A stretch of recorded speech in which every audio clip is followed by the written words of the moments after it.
You wanted the best.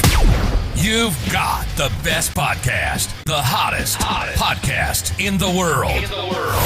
The Chris Voss Show, the preeminent podcast with guests so smart you may experience serious brain bleed. The CEOs, authors, thought leaders, visionaries, and motivators.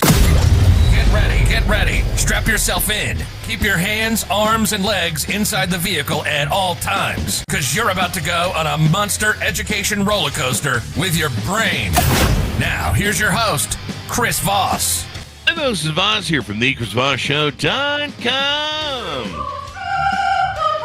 Ladies and gentlemen, there are things that makes official. Welcome to 16 years of 2,300 episodes, 24 episodes of the Chris Voss Show. And as always, we're bringing the most brilliant minds, the CEOs, the billionaires, the White House presidential advisors, the Pulitzer Prize winners, all the great authors and minds that bring you their stories and their journeys of life. As we always say, stories are the fabric of life, and the owner's manual, if you will, as well. And that's what we have every day. 10 to 15 times a week, we're bringing you just the most brilliant people. Make sure you refer the show to your family, friends, and relatives, or else I'll haunt you in your sleep. Go to goodreads.com/Chris Voss, LinkedIn.com/Chris Voss, Chris Voss 1 on the TikTokity, and Facebook.com/Chris Voss. Today we have an amazing young man on the show. We're going to be talking about some of his insights, his life experience, a couple of the books he's worked on and is working on, and get into it. He is the author of the book that came out May 1st, 2023, called Messed Up Like You. Me? No, I'm just kidding. Let me recut that. Messed Up Like You. How ADHD and anxiety didn't stop me from becoming a successful entrepreneur. Rick Culleton joins us on the show. We're going to be talking about his insights in his book and some of his journey through life and how he, what's the title of the book again? And how he became messed up like you. Not me, you folks out there. Some in the audience, I don't know. I'm messed up too. We all know that. Rick is a hustler, survivor, and serial entrepreneur.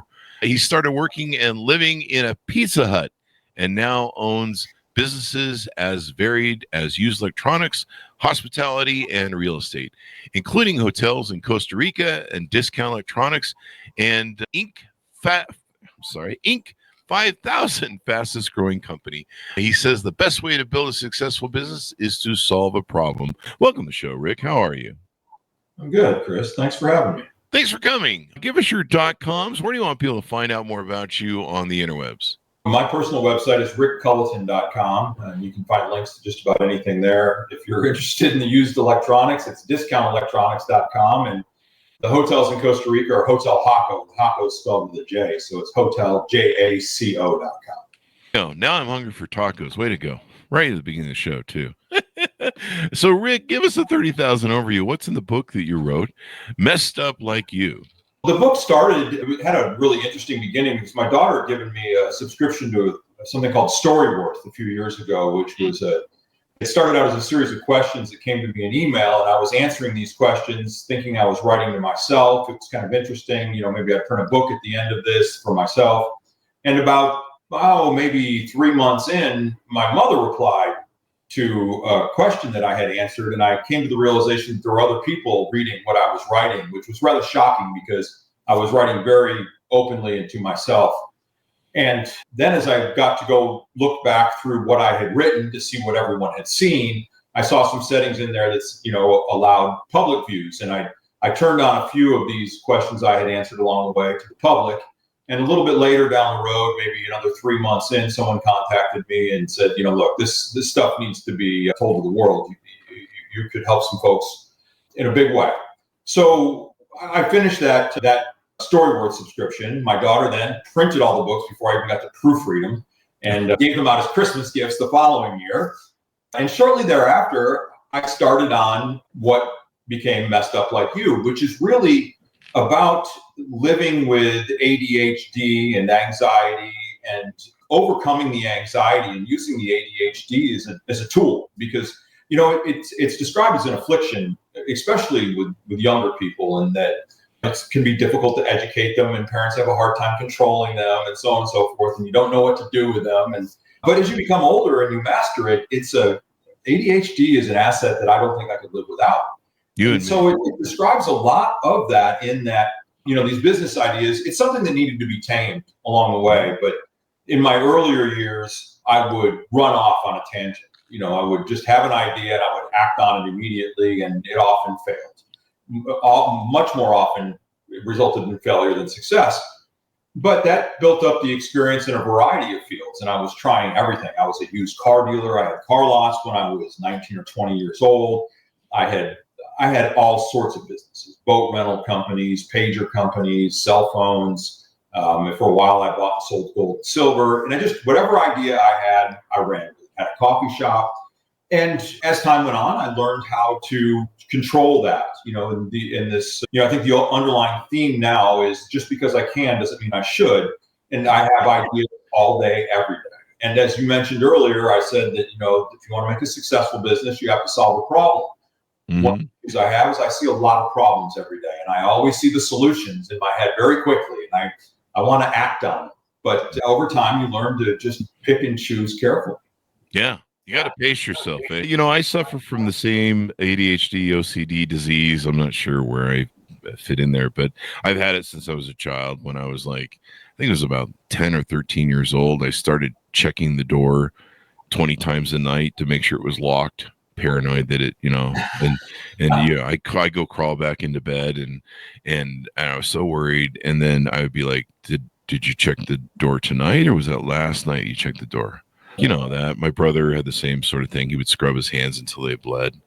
But the interesting thing is, a lot of people refer to ADHD and OCD, squirrel, so you can tell my brain's doing it already, as the CEO disease.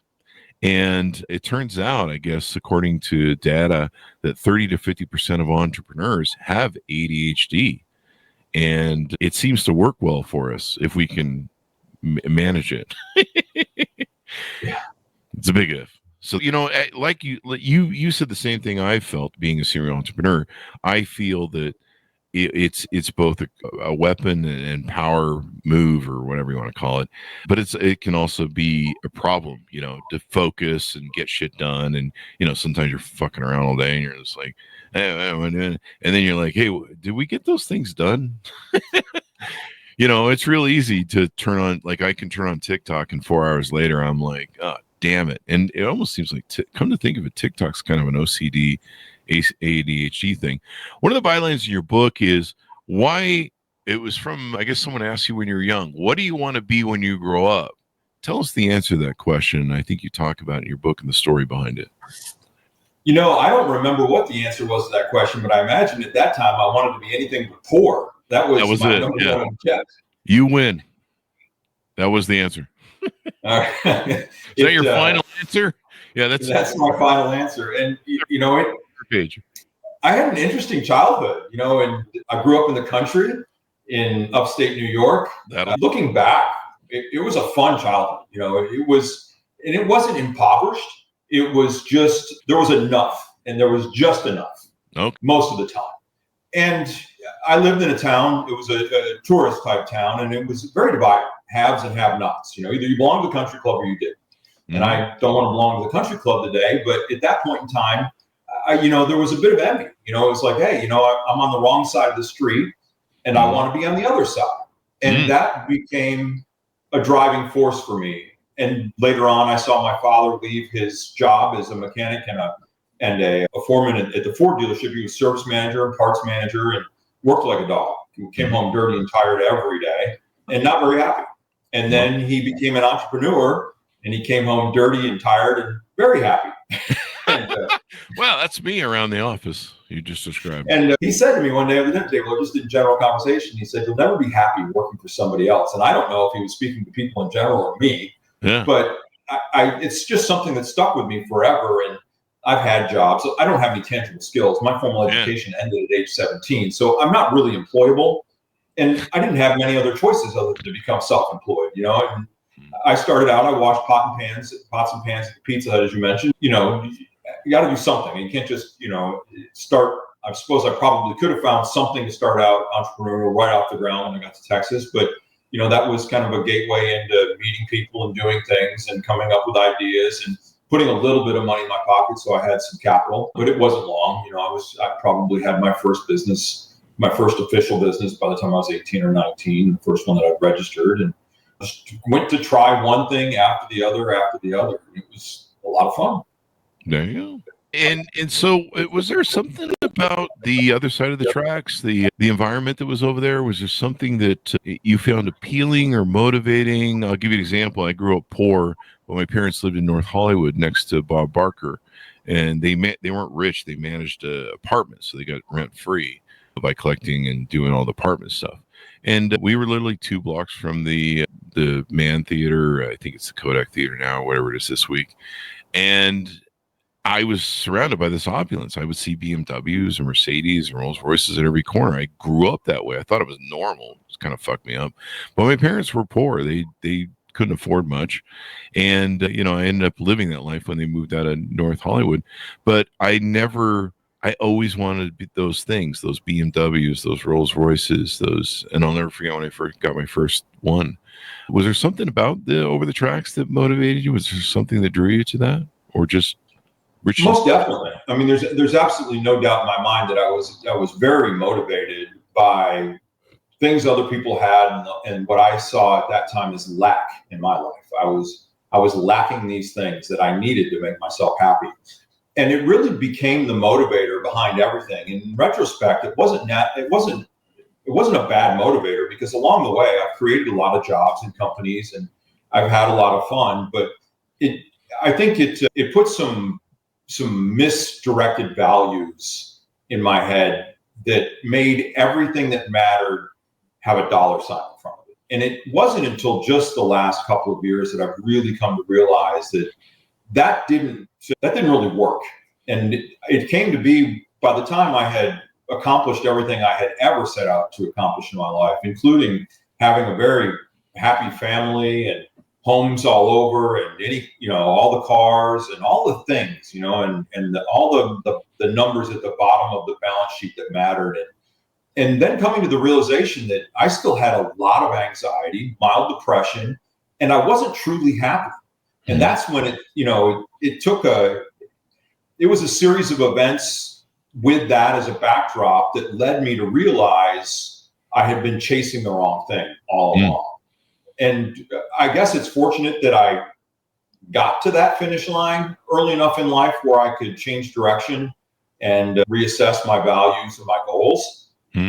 But it's something that I think happens a lot. And it's not necessarily all bad, in that, as I said earlier, by chasing those dreams, I created a lot of jobs. I've got a lot of folks who love where they work, and I've got some companies that do good for the world. Discount Electronics keeps a lot of laptops and computers out of the landfill, and Hotel Hako employs a lot of people that are happy to work on the beach, and people come there and relax, and it makes their lives better. And so I'm happy with what I've done. But now is a time that I've come to realize after crossing the finish line that I was running the wrong race. So what was the right race? How did you make that work? I mean, that's still a process, but okay. It's definitely there's been a lot of change in my life since that first book was written. And as you notice that inside that, there's a byline of that book is learning to deal with ADHD and anxiety. And what's changed in my life more than anything else is removing the anxiety, rather than trying to deal with it, is taking it out of my life and learning how to not have anxiety. Do you have some advice to people that are suffering from it, and or on how to tame the beast there, as it were? I do, and a lot of what I put into practice is what's going to be in the next book. And this first book, the second book, or the first in the series, is all about the mornings and what we do to set a foundation for the day. And it starts out pretty simple. And one of these that might be hard for a lot of people to adapt is called techno-fasting. And that's just staying away from all of the gadgets in the morning. And it's an important part of removing the anxiety from your life, because if when you wake up in the morning and you're in this calm state with theta and alpha waves, and you're ready to progress into the day nice and peaceful, and you pick up a phone or turn on a computer or turn on the news, you're blasting yourself, and all of a sudden you're in a state of beta waves and you're shaking before your feet can hit the floor. And it doesn't set a good stage. This is not the way that you want to start your day out. But I've come up with my stack in the morning is elaborate. It's probably more than anybody else, any sane person wants to get involved with. I cold plunge every day. Okay. I have a very extensive routine, but I'm going to apply the 80-20 rule here, and that if you do 20% of what I do, you're going to get 80% of the results. And we've put that into a very concise, small book that's more of a manual that really gives you a guideline. And we start out with habits that you can use in your day that don't take a lot of time and don't take a lot of effort, that are going to significantly improve your overall happiness, but then give you the ability to customize that so-called stack in a way that works for you, because everybody's life is different. Everybody lives in a different place, has different circumstances. Some people have young kids, some people are retired, some people have all the time in the world, and some have none. Now we're talking about the new book here that's going to be coming out, correct? That's correct. Do you have a title for it and an anticipated date?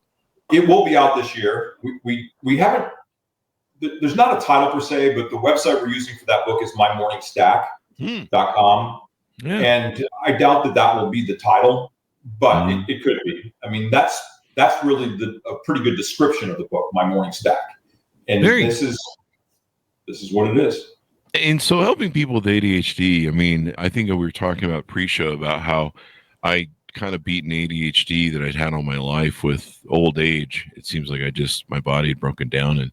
And then a couple of years ago, a year and a half ago or so, I discovered, I'd been working out for 3 years and I was trying to build this V-taper body and this great muscle and this hard chest and the dude sort of thing, Schwarzenegger looking thing. I mean, not going that far, but, just building up my muscles. And for 3 years, I just worked hard at the gym every other day.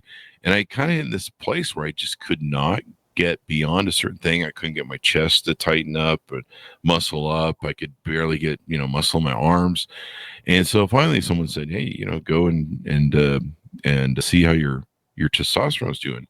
And I actually had half of the testosterone I needed, but the free testosterone that you need for extracurricular activities, I guess. I don't know. I'm not a scientist. But basically, for giving Chris extra muscle, when he's working out, I wasn't getting enough of that. I had 0 or something.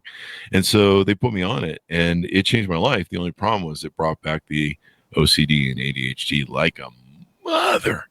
And it's still a daily fun grind to take and do, but I put on a lot of muscle, so I've got that going for me.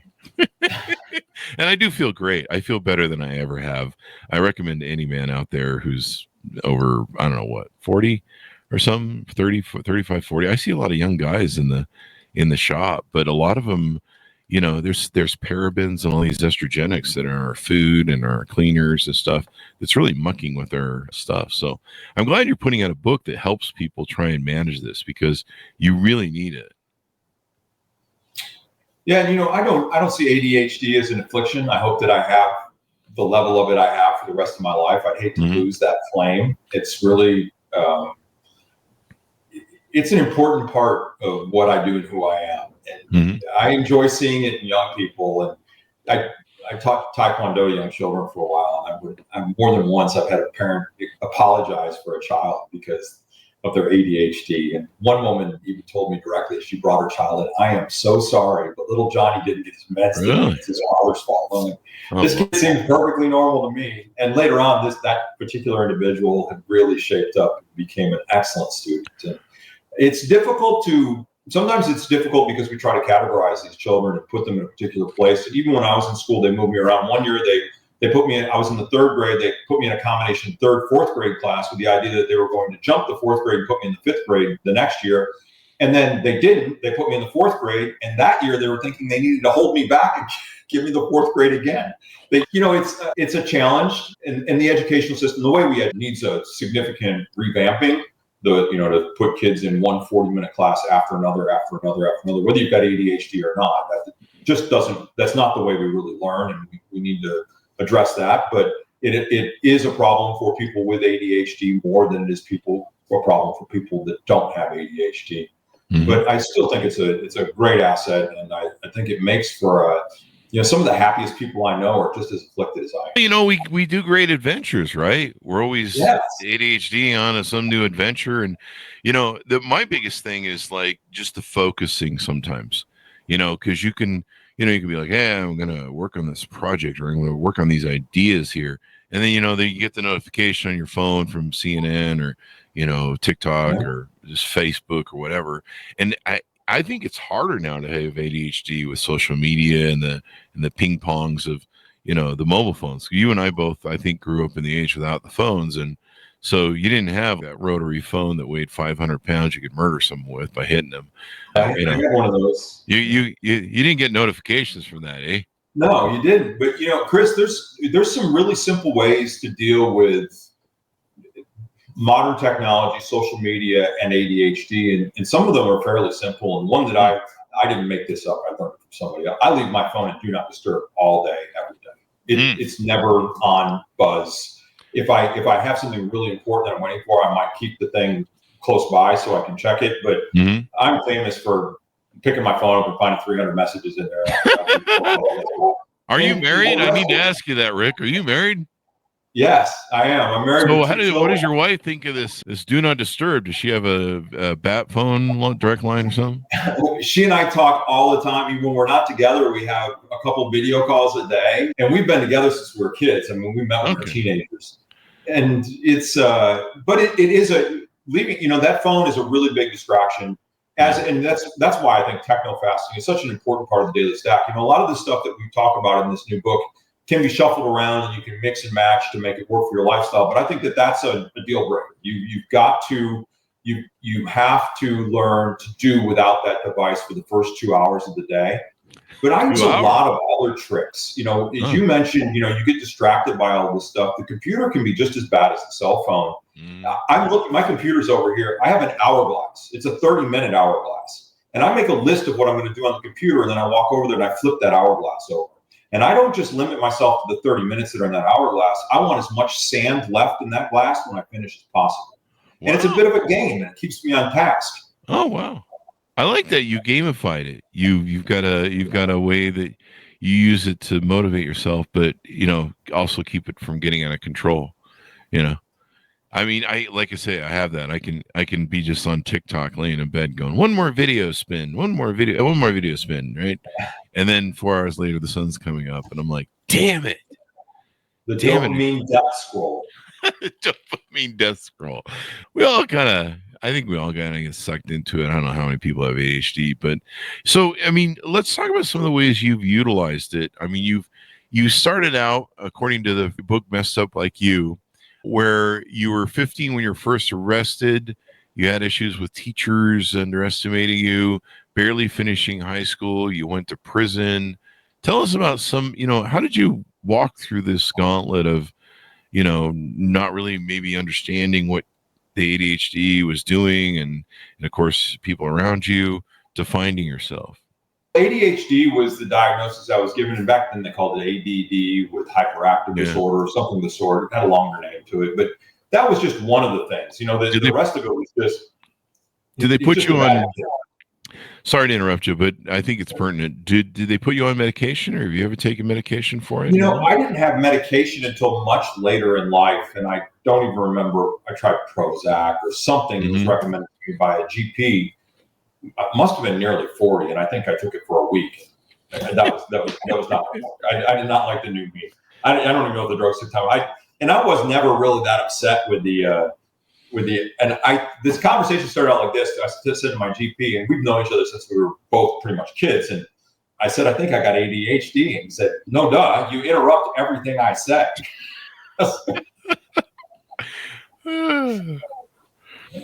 And so you never took the pills. I mean, some kids, they put them on Ritalin and Zoloft and Prozac. I think I've done 2 stints on Ritalin when I got really bad with where it became crippling after some events and overwhelming, and I couldn't shut down. I was having anxiety, panic attacks.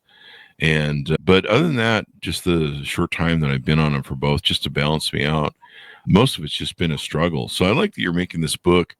One of the things I came up with a couple of years ago was studying Stoicism, and I realized that I was just being whipsawed by my phone and the notifications, like we talked about. I wake up in the morning, the first thing I look at is that stupid phone, and I'm an entrepreneur, so you're kind of looking for fires where in the middle of the night, we have an international clientele where they're, somebody's, hey, this isn't working, stupid, fix it. And, So you're thinking, I got to deal with that now. And then you open up your email and just everyone's at you. Everyone wants a piece of you. Everyone wants your reply, your data, your information. Same thing with, you get addicted to the Instagram likes, the Facebook likes. And I came with a thing where I check I do check my phone in the morning for emergencies. Like I just give a quick scan to make sure there's nothing on fire that I got to deal with. And then I go in and I make my coffee, talk to my dogs. And then I go out and I sit in the sun and I start my circadian rhythms. And this, I'm giving you my morning stack, I guess. And so I sit in the sun, get my circadian rhythms going, soak up my natural vitamin D. That's really important. I read usually something random out of meditations or other Stoic books, Epictetus, whatever. And then I kind of think about them. I make some notes and then I just kind of ponder them. I play with my dogs. So I kind of connect with my family, connect with the environment, breathe in some fresh air.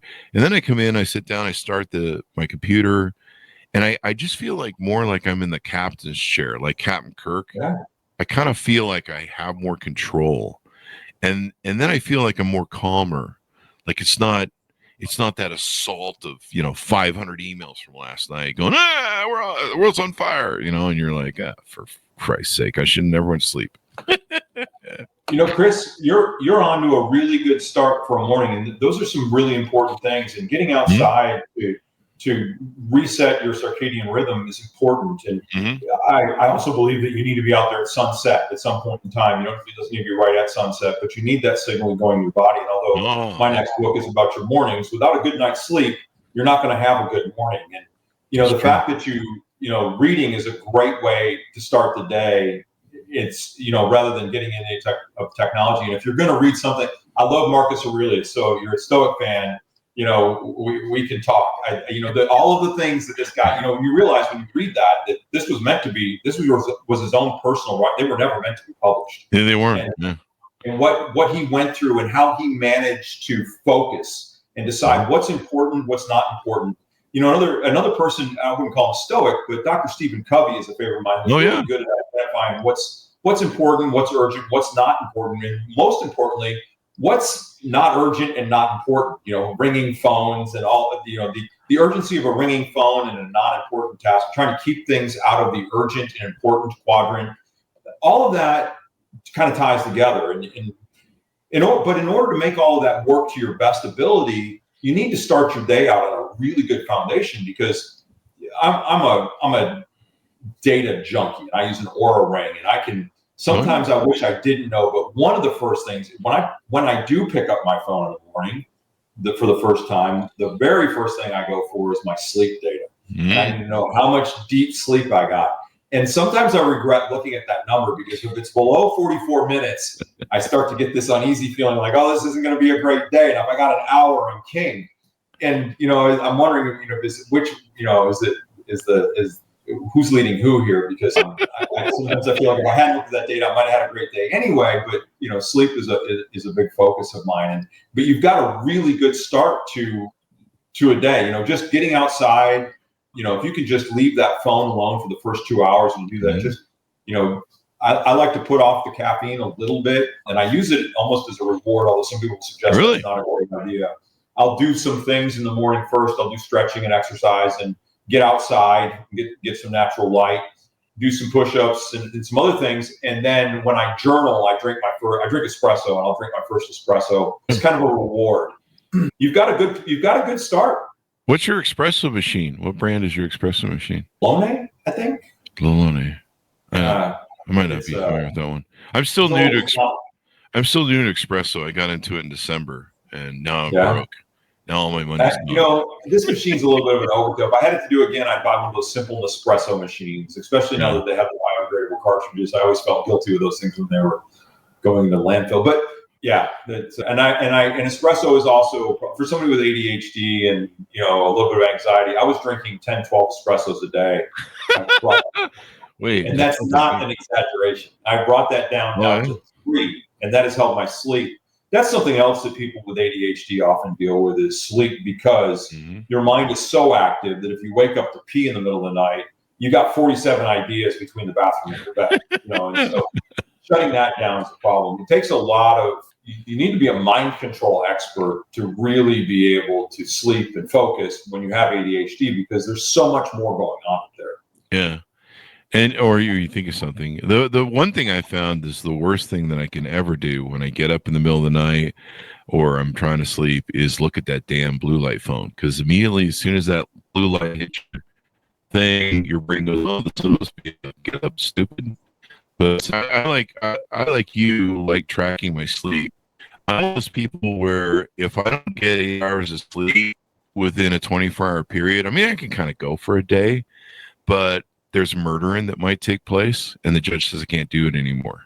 I get one of my 6 ankle bracelets off next week for the last one.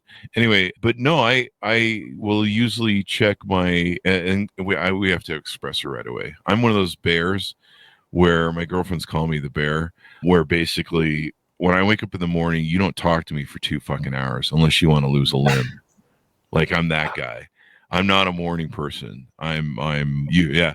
You'd have a funner thing playing, I don't know, rock, paper, scissors with death in the morning than messing with me. And so everyone knows, even my espresso machine has a little yellow sign that says, "No coffee, no talkie." It's a warning sign.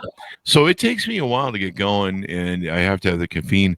But I've got an 8 sleep bed that's really cool. And the 8 sleep bed, like your Aura Ring, tracks my sleep and then patterns of REM sleep and deep sleep. And I found that data is really handy. And it also tells me, it was interesting what you said about how the wag the dog from the tail, maybe with the Aura Ring running your life, where you're like, do I have a good day or day because I didn't get enough sleep? But I've just kind of learned that if I don't get, if it doesn't say 8 hours on my 8 sleep bed, I just go, hey, I'm going to have to schedule a nap for an hour or 2 or something in the afternoon and balance it out. Otherwise, there's a murdering. I get a text message from my 8 sleep, and then I look at the app on the Aura Ring and I compare the two. Yeah. Isn't that thing the great? Dude, there's one product that I have that I cannot live with. It's the 8 sleep. I can live without everything else.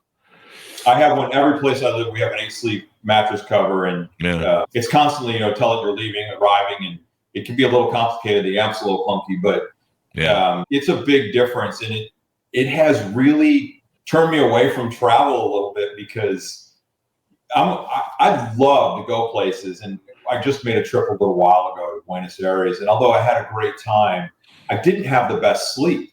Yeah. And I bring along a little night light with me so that I'm not getting blinded, with using their bathroom lights and stuff, because I don't want to stop my melatonin production. And I got a pretty hardcore routine. That's smart, dude. But without the 8 sleep, it's tough. You just, the room's not the right temperature. I can't, I need it to be 68. I need the 8 sleep. I need complete blackness. We evolved to live in a cave, and that's kind of the environment that I create in my bedroom. Yeah. Our brains go, hey, there's light. You wake up and go hunt tigers and make sure they don't come in the house.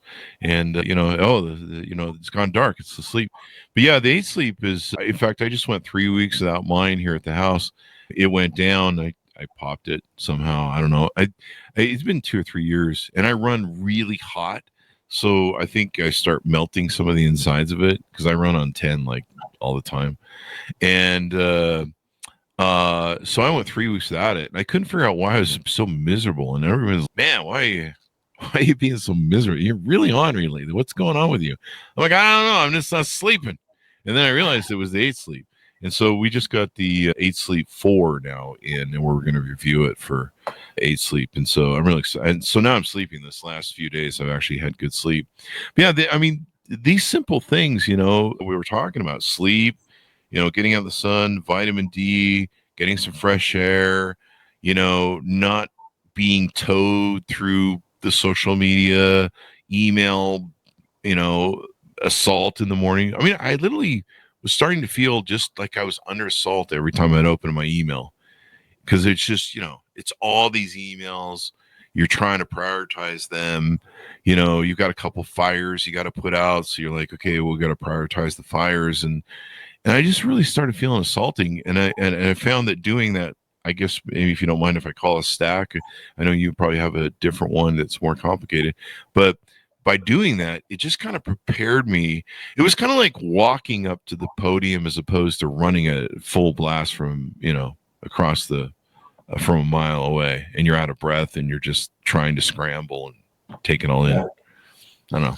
And having a plan for the morning is a big help too. If you've got, whatever it is that's on your calendar, even this our meeting today is on there, so I know what I've got coming on a piece of paper, not on the computer screen, but on a piece of paper where I can look at it when I get up and kind of think through my day, both at night before I go to bed. That's usually when I make that list, and then look over it in the morning and kind of get just a game plan for the day, and always try to leave myself enough space for urgent matters that pop up and for time for myself where I don't have to be scheduled all day long.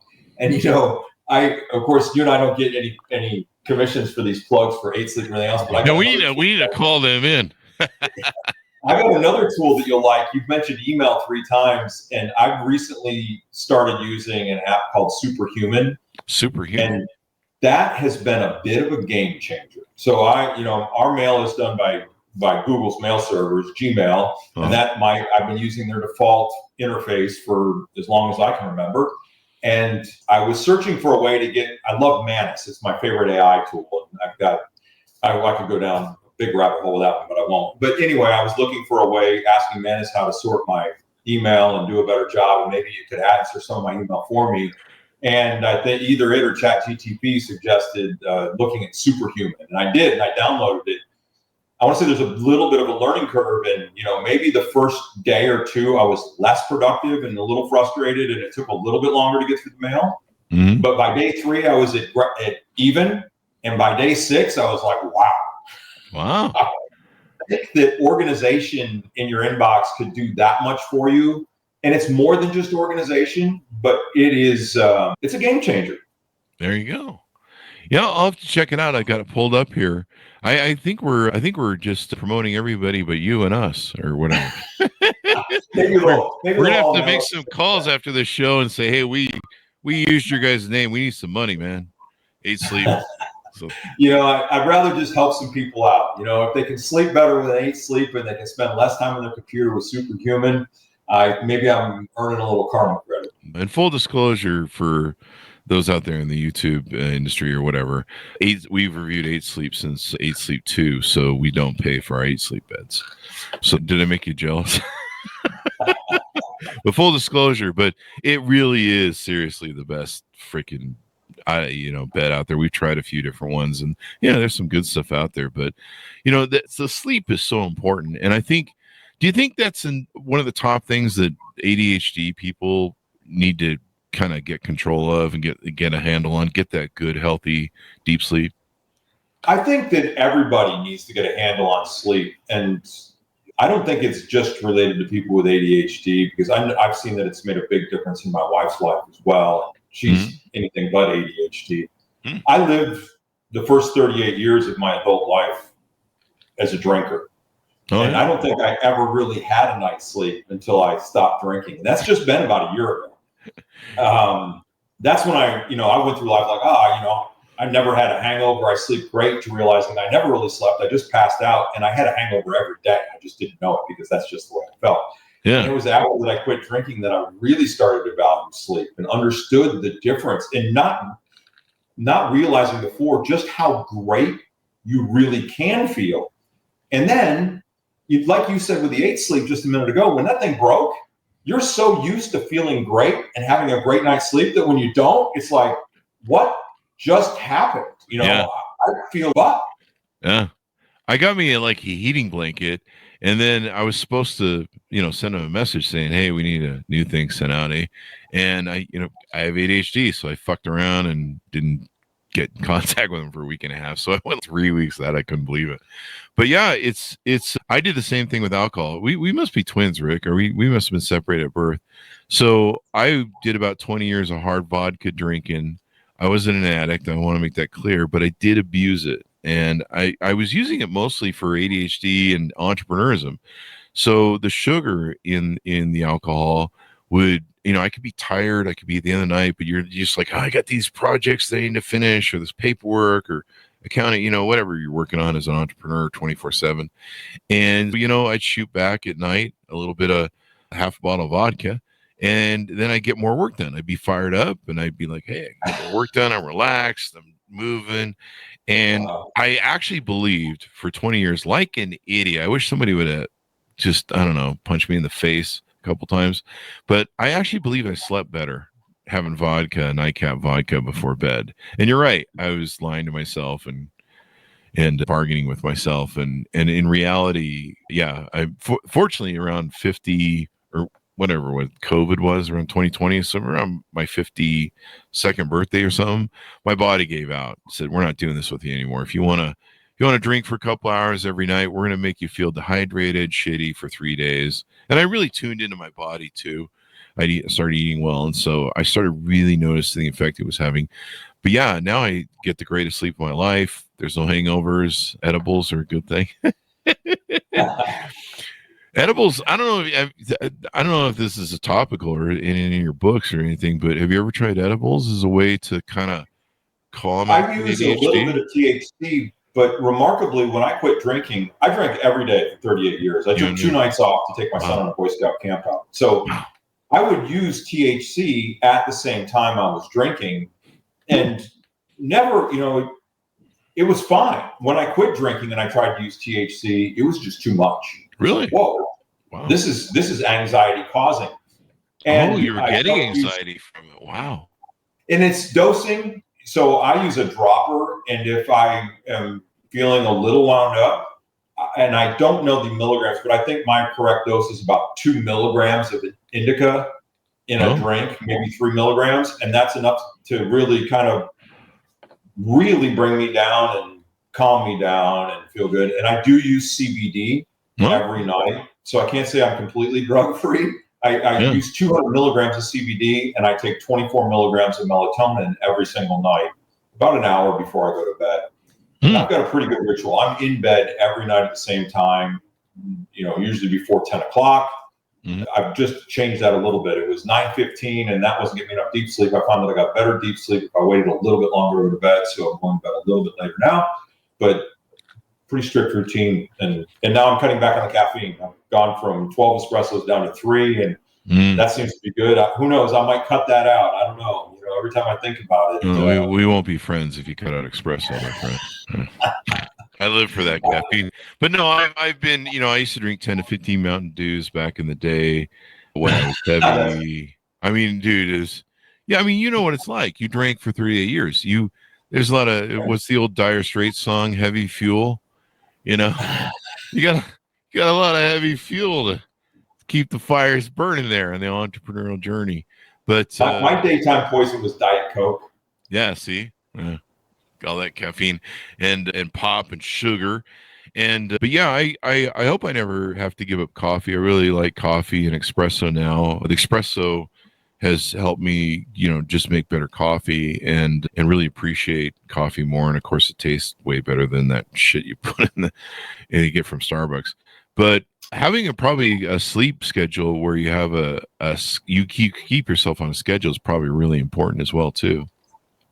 It definitely is. I mean, the circadian rhythm has become really important to me, and that if I follow my own rules, I sleep really good. And if I sleep really good, I have amazing days.